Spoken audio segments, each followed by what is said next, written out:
Bharat Ratna doctor Babasaheb Ambedkar यांच्या 135व्या जयंतीनिमित्त आपण इथे सर्वजण उपस्थित आहोत। आजच्या कार्यक्रमाची सुरुवात आपण वंदे मातरम यांनी करत आहोत। यासाठी सन्मानाने आपण उभे राहावं। त्याच्यानंतर राष्ट्रगीत आणि त्यानंतर राज्यगीत।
यानंतर राष्ट्रगीताचा सन्मान करूया।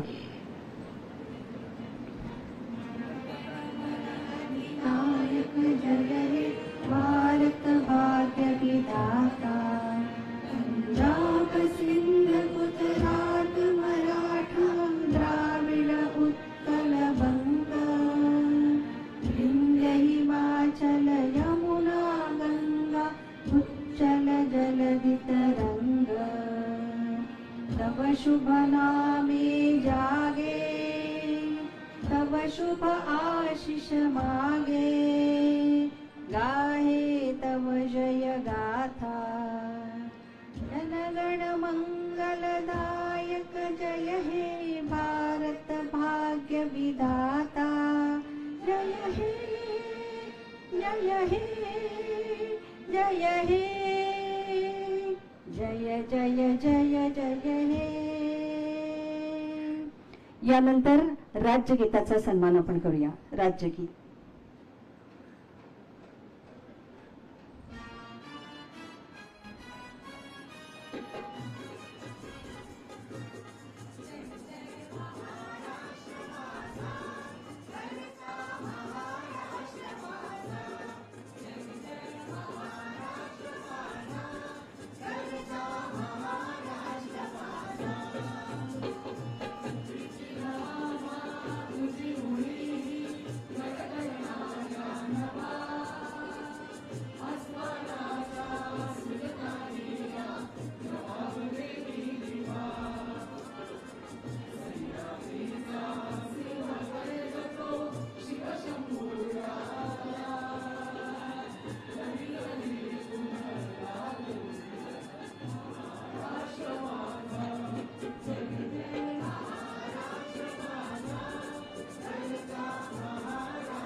सर्वांना आसनस्थ होण्याची विनंती करते.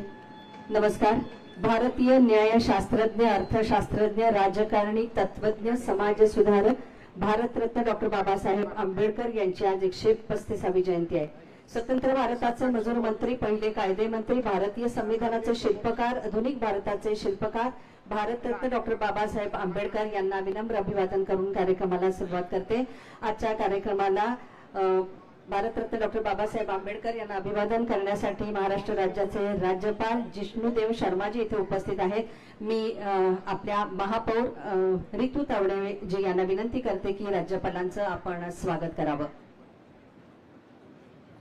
राज्यपाल महोदय जिष्णुदेव शर्माजी यांचं स्वागत करत आहेत महापौर रितू तावडेजी.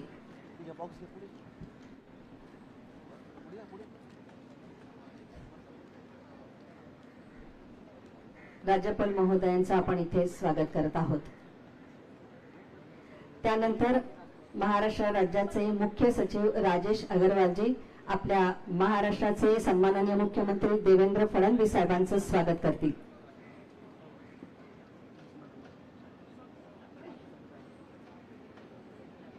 तसंच उपमुख्यमंत्री एकनाथजी शिंदे साहेबांचं स्वागत राजेश अगरवालजी करत आहेत, मुख्य सचिव महाराष्ट्र राज्य.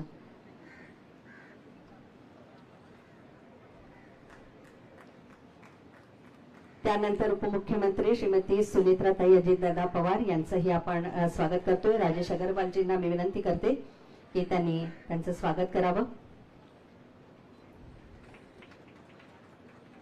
तसंच सभापती महोदय राम शिंदे साहेबांचंही इथे आपण इथे स्वागत करूया.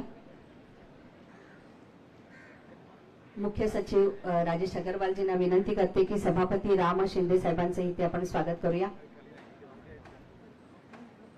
त्यानंतर उपाध्यक्ष महाराष्ट्र विधान परिषद अण्णा बनसोडे साहेबांचंही स्वागत राजेश अगरवालजींना मी करण्याची विनंती करते.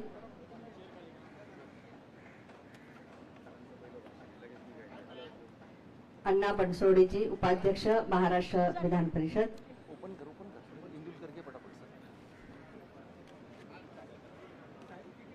त्यानंतर मंत्री महोदय मंगल प्रभात लोढाजी कौशल्य रोजगार उद्योजकता नाविन्यता यांचंही आपण इथे स्वागत करत आहोत. मुख्य सचिव राजेश अगरवालजींना मी विनंती करते मंगल प्रभात लोढाजी यांचंही इथे स्वागत करावं. तसंच छगन भुजबळ साहेब इथे आलेले आहेत, अन्न आणि नागरी पुरवठा मंत्री, त्यांचंही स्वागत राजेश अगरवालजींना मी करण्याची विनंती करते.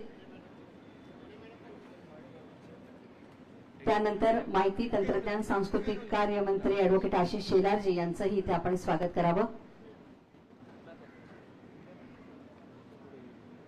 त्यानंतर बृहन्मुंबई महानगरपालिकेच्या आयुक्त श्रीमती अश्विनी भिडे मॅडम यांना मी विनंती करते की आपण आशिष शेलारजींचं स्वागत करावं. त्यानंतर सामाजिक न्याय मंत्री संजय शिरसाट सर यांचंही इथे स्वागत करावं. त्यानंतर मृद व जलसंधारण मंत्री संजय राठोडजी यांचंही इथे आपण स्वागत करावं.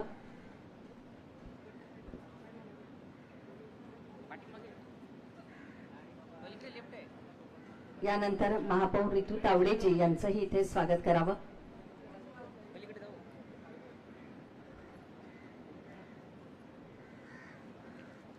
सर्व सन्माननीय अतिथींचं स्वागत करण्याची विनंती मी करते. अश्विनी भिडे मॅडम आपल्या बृहन्मुंबई महानगरपालिकेच्या आयुक्त.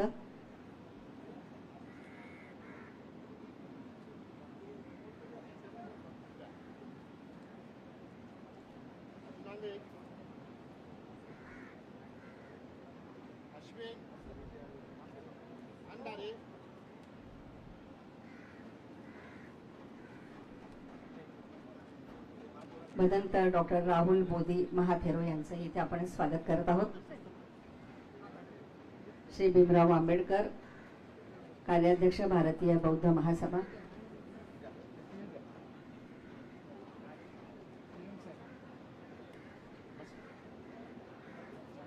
या साईडला सीएम साहेब येते इकडे मोकळे. यानंतर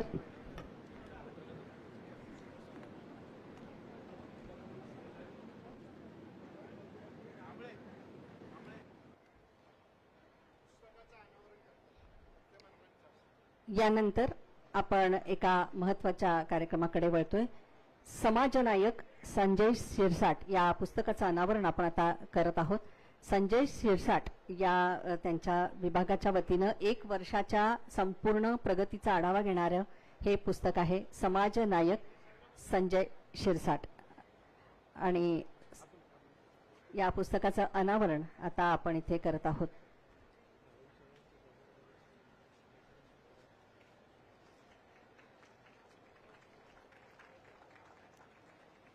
संजय शिरसाट सर सामाजिक न्याय मंत्री, त्यांच्या संपूर्ण 1 वर्षाच्या ज्या कारकिर्दीचा प्रगतीचा आढावा संपूर्ण तपशील या पुस्तकामध्ये आहे.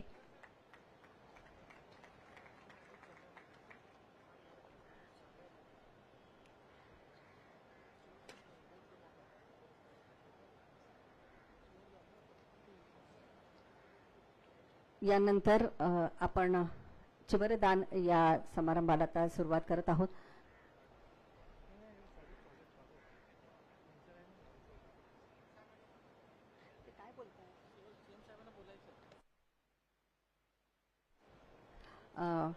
यानंतर सन्माननीय मुख्यमंत्री साहेबांना काही अतिमहत्वाच्या कार्यक्रमासाठी पुढे जाण्याचं आहे.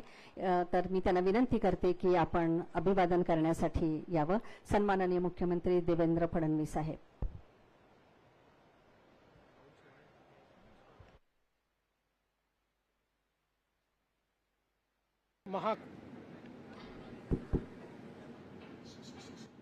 महाकारुणी तथागत भगवान गौतम बुद्ध आणि क्रांतीचे महासूर्य भारतरत्न डॉक्टर बाबासाहेब आंबेडकर यांना अभिवादन करतो. हिंदवी स्वराज्याचे सरसंस्थापक छत्रपती शिवराय यांना मानाचा मुजरा करतो. आजच्या भारतरत्न डॉक्टर बाबासाहेब आंबेडकर यांच्या 135व्या जयंती महोत्सवाच्या निमित्ताने मंचावर उपस्थित असलेले महाराष्ट्राचे आदरणीय राज्यपाल श्री जिष्णुदेव वर्माजी, आपल्या महाराष्ट्राचे लोकप्रिय उपमुख्यमंत्री एकनाथराव शिंदेजी, आपल्या महाराष्ट्राच्या पहिल्या महिला उपमुख्यमंत्री श्रीमती सुनेत्राताई पवार, सभापती राम शिंदेजी, उपाध्यक्ष अण्णा बनसोडेजी, ज्येष्ठ मंत्री छगन भुजबळजी, मंगलप्रभात लोढाजी, आशिष शेलारजी, नुकतंच ज्यांचं कार्य अहवाल आपण प्रकाशित केला ते सामाजिक न्याय मंत्री संजय शिरसाटजी, संजय राठोडजी, महापौर ऋतुताई तावडे, माजी खासदार राहुल शेवाळे, आमदार दीपक केसरकर, आमदार कालिदास कोळंबकर, भंते भनंत डॉक्टर राहुल बोधी महाथेरोजी, मुख्य सचिव राजेश अग्रवालजी, आयुक्त अश्विनीताई भिडे, पोलीस महासंचालक सदानंद दाते, पोलीस आयुक्त देवेंद्र भारती, प्रधान सचिव श्री अर्चदीप कांबळे, कोकण आयुक्त श्रीमती रुबल अग्रवाल, राज्यपाल बोध यांचे सचिव प्रशांत नारनवरे, श्री नागसेन कांबळे, भाई गिरकर, विशेष रूपाने या ठिकाणी उपस्थित माननीय भीमरावजी आंबेडकर आणि उपस्थित सर्व माता भगिनी आणि बंधूंनो, मला एक फॉरेन डेलिगेशन करून नागपूरला कार्यक्रमाकरता जायचं असल्यामुळे मी माननीय राज्यपालांची परमिशन घेतली आणि पहिले बोलण्याकरता या ठिकाणी उभा आहे.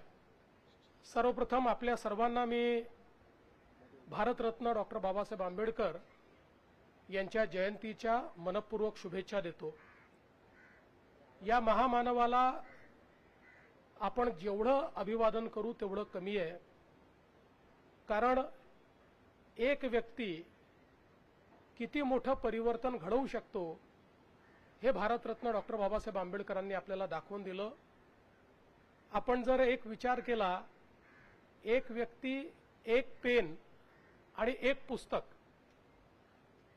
म्हणजे भारतरत्न डॉक्टर बाबासाहेब आंबेडकर, त्यांची कलम आणि त्या कलमेनी लिहिलेलं भारताचं संविधान याने संपूर्ण भारताला बदलून टाकलं. भारतामध्ये समतेचं राज्य प्रस्थापित करण्याचा मार्ग मोकळा केला. समाजामध्ये भेदाभेद दूर केला. मानवतेला काळिमा फासणाऱ्या प्रथा संपवल्या आणि सगळ्यात महत्त्वाचं, सर्व प्रकारचे भेद जातीभेद, धर्मभेद आणि महिला पुरुष भेदही संपवण्याचं काम हे या एका संविधानाने केलं. आणि म्हणूनच आपण नेहमी असं म्हणतो की आज भारत प्रगती करतोय, त्याचं एकमेव कारण भारताला मिळालेलं संविधान जे जगातलं सर्वोत्तम संविधान आहे असं आपण निश्चितपणे म्हणू शकतो. आणि म्हणून आज आपण त्यांना त्यांच्या जयंतीच्या निमित्ताने अभिवादन करतो.